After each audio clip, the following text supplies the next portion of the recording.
Garlic scapes. They are a beautiful and wonderful bonus from the garden.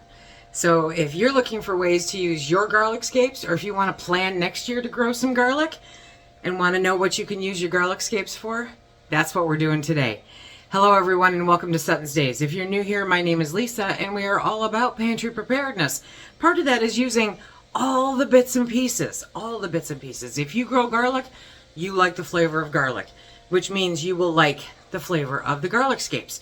You can eat them this way. Just take them and dice them up, put them in with a stir fry, put them in whatever you're cooking, and it adds that, it's a milder garlic flavor than, straight up garlic bulbs, but it's still got a beautiful garlic flavor. It's fantastic. And I have a lot of them. So today I'm going to show you some of the ways that I am using garlic scapes. Let's get started. We're having our morning meeting before I head off to the garden.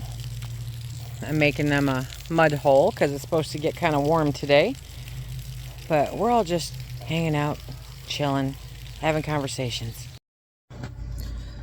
Garlic scapes are the bonus harvest. Yes, they are, because when you plant garlic, at least hardneck variety, I honestly don't know about softneck, then you get garlic scapes. And that is that curly-Q thing coming out of the garlic there. That's actually its flower bulb. I don't believe they ever get actual flowers, but if you don't cut them off, then the plant sends all of its energy towards growing those instead of producing big, beautiful bulbs. So we bring them in, we give them a good soak and a good rinse, and then we start all of the fun.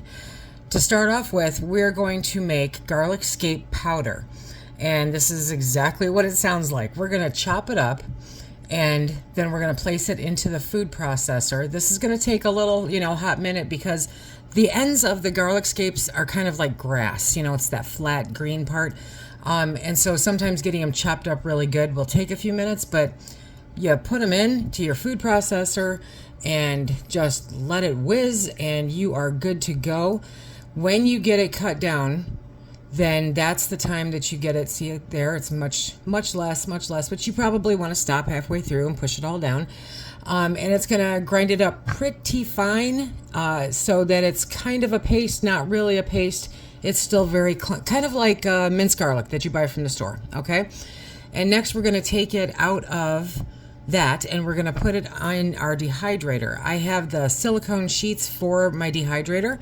You can also use parchment paper if that works on your trays. So we're going to take all of that off. We're going to scoop it off onto the silicone mat, and then we're going to spread it out as evenly as we can without being, compulsive about the whole thing. You just want to try not to have any outlandish large clumps of it because then obviously it will take longer. I highly, highly, highly recommend putting this out in your garage because, oh my gosh, it is garlic. Yes, and your whole house will reek and you will rue the day you ever started this project if you do not do it outside of your home. Everything will smell like garlic. My whole garage smells like garlic. This is what it looks like when it comes out. Listen to that crunch. So that's how you know it's all nice and dry. Now we're going to put it into our blender and we're going to blend that up into a nice fine powder. And that, poof, is just that simple. That is your garlic scape powder. It has a milder taste than straight up garlic powder, but still a noticeable garlic taste. Now, depending on what you add it to, it's also green. So, that kind of will show itself depending on what you're making. But if you're just using a little bit, then it's perfectly fine and it tastes amazing. Seal up that jar, you're good to go. So next, we're going to cut up some more, and those are going to go into the dehydrator also because we are going to be creating a garlic salt. So it is pretty much all the same process. You're going to blend it up in the food processor. If you have a really good blender, you could do it in that, but you really want to keep an eye on it because it can tend to overheat your blenders quite a bit. I have a pretty good blender, and I still prefer to beat it up in my food processor. And the same deal, you're just going to take it all out. Now, see, I've got some longer strings there. It's okay. When it's dried, you won't even know that they're there. It's not a big deal. But for the most part, I have chopped it all down pretty fine in the food processor. Going to spread it out, put it into the dehydrator. We'll come back to the garlic salt a little bit later in the video after these are dry. Next, there's garlic scape dip. Yeah, these are chives from my garden. I went out and harvested them. And so we're going to put all of that right into the food processor. In hindsight, I will say that I should have ground up the chives and the garlic scapes prior to putting in the cream cheese, because then you'll get a finer blend.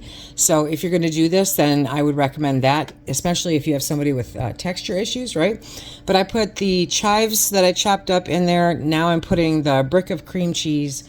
And next I'm going to do the garlic scapes. We're going to add those into the food processor also. Cut them up as small as you can, get them in there and let the food processor do the rest of the work. If you do like I just did here, the food processor is really going to have to work to chop those up with the cream cheese in it. But either way, it comes out delicious. About halfway through, I push it all back down and I blend it some more. You'll pretty much do that every time with all of the things that you do. But look at that. Look at that. Okay, you can spread that on toast. You can spread it on pizza dough before you put the pizza sauce on it. You can use it in omelets. There's all kinds of things that you can use this for. This is a cream cheese, garlic scape, and chive dip. Super good on crackers. So next up, we are going to be chopping up some more, and we're going to make a garlic paste. So for this, I'm trying to save myself a little bit of work and have finally figured out, cut it smaller, Lise. Okay, so we are chopping these up smaller, adding them to the food processor. I think by the time I was all done here, I had about 5 cups worth of garlic scapes. And next we're going to add olive oil. Don't go light on this. You want to go heavy on this. So I think it was about 1.5 cups of olive oil that I ended up putting in there with the garlic scapes that are all chopped up. And next we are going to blend. Now this takes a hot minute, okay? You're going to add some salt also. If you're, salt to your preference, quite honestly. Don't go too much. You can always add more, but salt to your preference. And then we are going to blend these up. Now this takes a few minutes. I think total I did between 10 to 15 minutes, not including the times when I would open it up to scrape down the sides and get it all back down in there. Normal kind of behavior for when you're, tearing something up in the food processor. That's what it looks like there. And it can be a little smoother because you can still see some good chunks in there, right? So we're just kind of going through, repositioning a little bit, taking a peek at what's going on, and then we're going to put it back up. Now, that is what it looks like after we let it run the rest of the way. This is really good for a number of different applications. You cannot preserve it on your shelf. You can, however, keep it in your fridge for a very long time. You can even put it in the freezer. All it is garlic scapes and olive oil with a little bit of salt. It makes great gifts. Tiny bit of this goes a very long way, so you want to use it sparingly until you get used to how much it is. Next, we're back with the garlic scapes salt. And so that is taking the dried garlic scapes, and then we're going to use a coarse salt, like a kosher salt, and you're going to add that in there, and you're going to blend it up. I love that whirlpool action, don't you? Tornado in the blender. So just blend it up once, take a look at it. If you need to, run it again one more time, it's all good. And by the time you're done, you have garlic scape salt, just like garlic salt, only a little milder. Next is a very simple compound butter. I have a soft